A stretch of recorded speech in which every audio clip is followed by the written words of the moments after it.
Selamat datang, kembali kita bertemu di video series Proxys Way for New Era. Video ini adalah video kedua.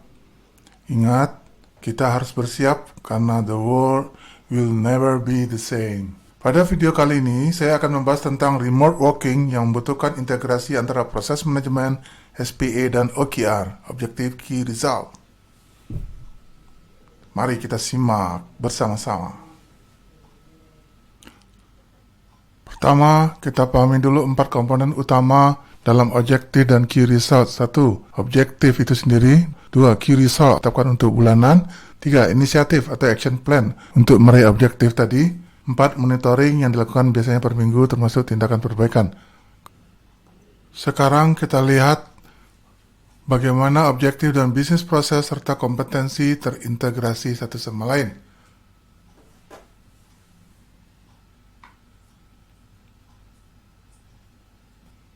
Objektif diraih dengan merancang bisnis proses yang sesuai.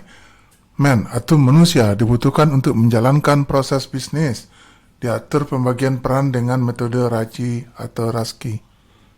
Supaya peran bisa berjalan dengan baik, maka dibutuhkanlah kompetensi dan values yang sesuai. Bisnis proses adalah integrator atau pemersatunya.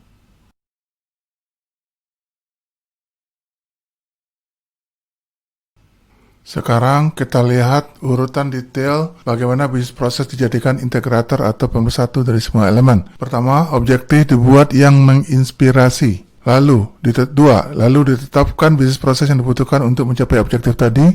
3. Lalu ditetapkan orang yang terlibat dengan RACI, khususnya single person accountable process itu. 4. Dibuatkan indikator kinerja tiap proses. 5. Dipilih beberapa menjadi key result. 6. Dan dibuat inisiatif atau action plan bulanan. 7. Terakhir dimonitor tiap minggu dan perbaikan action plan minggu berikutnya.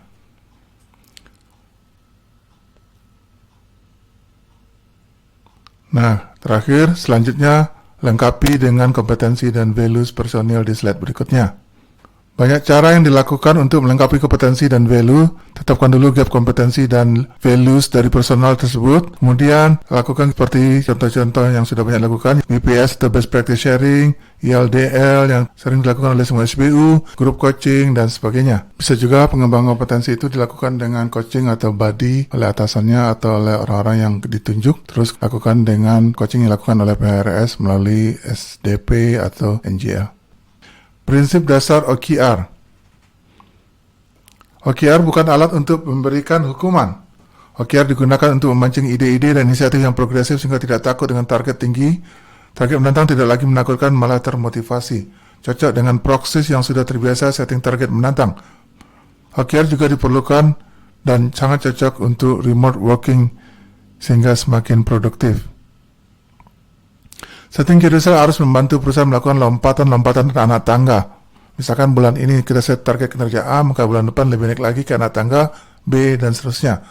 Jadi bukan hanya sekedar angka yang aman, apalagi sama terus. Hanya dengan cara itulah perusahaan bisa berkembang meraih posisi lebih baik.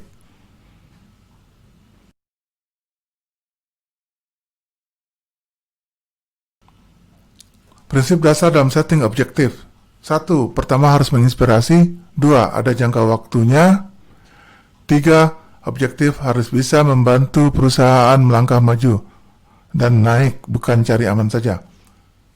Dalam OKR, objektif ditentukan sendiri atau bottom up dan tidak perlu lagi dituliskan angka target di dalam kalimatnya karena sudah ada key result yang terukur. Yang penting itu tadi, menginspirasi.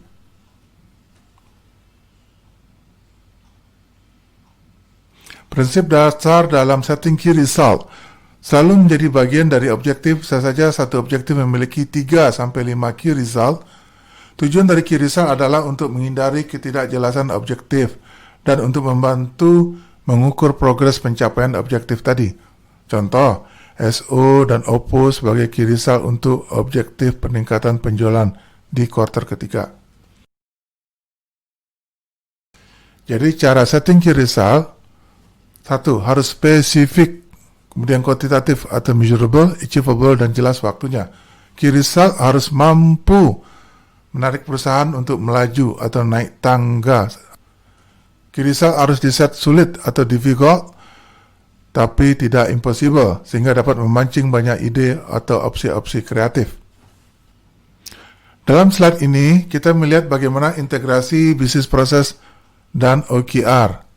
Kalau kita sudah punya subproses atau mapping subproses, maka indikator kinerja subproses tadi bisa menjadi ide-ide untuk key result sebuah objektif yang sudah ditetapkan berdasarkan proses di atasnya. Tinggal pilih aja 3-5 subproses yang signifikan sehingga bisa membantu kita dalam menentukan langkah-langkah mencapai objektif tersebut. Tidak boleh banyak-banyak supaya fokus. Contoh di bawah ini bisa dilihat ya, indikator sukses subproses digital marketing level 3. Itu dipilih beberapa untuk ide key result-nya. Biasanya cara mendapatkan key result adalah dengan cara meminta masukan dari tim. Lalu semua masukan tersebut kita seleksi menjadi 3 key result saja. Dipilih yang kritikal meraih objektif. Namun diproses karena proses dan subproses sudah terdefinisi dengan baik, maka kita tinggal meminta tim untuk memilih mana subproses yang penting untuk membantu meraih objektif proses utama tadi. Dan kita lihat indikator kinerja prosesnya, lalu yang terpilihlah yang menjadi key result. Yang memimpin prosesnya tentu saja seorang SPA. Oke, sekarang kita pindah ke slide berikutnya. Bagaimana kita memahami OKR dengan SPA, bagaimana integrasinya. Ketika kita memilih indikator kinerja proses menjadi key result, dan kemudian kita kumpulkan di dalam sebuah tabel OKR, maka tabel OKR tadi akan membantu SPA dan semua yang terlibat untuk melihat mana yang penting atau key. Key result juga membantu SPA yang sedang remote working supaya bisa fokus dan tetap memberikan lompatan pada perusahaan.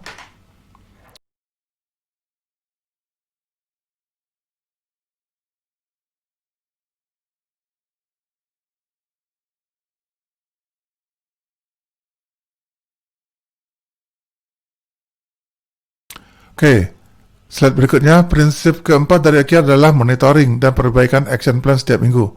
Namun tetap butuh monitoring bulanan, khususnya membahas achievement, key result, dan inisiatif atau action plan bulanan.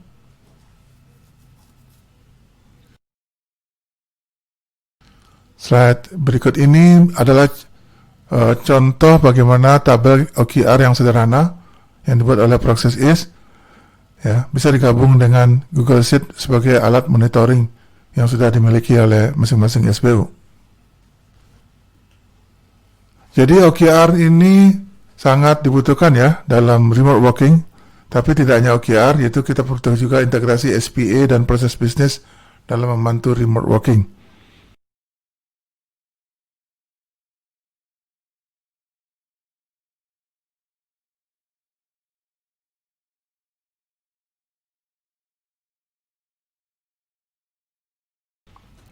Kemudian di slide berikutnya, kita bisa simpulkan supaya OKR sukses, setting objektif dan key result oleh tim bukan top management ya, bottom up, sudah menjadi tradisi Proxys dalam acara quarterly planning and review. Jadi ini tidak aneh. OKR membantu sebagai self-service system. Harus menantang, difficult but not impossible, dibuat berbasis proses bukan function, weekly done dan weekly plan. Monitoring mingguan adalah kunci implementasi. Karena berbasis proses, maka otomatis SPA lah yang accountable untuk memastikan objektif dan QR tercapai. Oke, demikian kira-kira penjelasan singkat tentang integrasi SPA, bisnis proses, dan OKR. Ya, ini sangat dibutuhkan untuk remote working. Tanpa 3 alat ini, remote working tentu kurang efektif, karena nanti itu tadi, objektifnya kurang clear, key result-nya tidak terukur, terus kemudian prosesnya untuk mencapai objektif tidak jelas, terus kemudian accountable-nya nggak jelas, pihak-pihak terkaitnya nggak jelas, kemudian juga kompetensi dan yang dibutuhkan juga tidak jelas, program pengembang kompetensinya tidak ada, tentu membuat remote working kita tidak efektif mencapai sasaran. Terima kasih.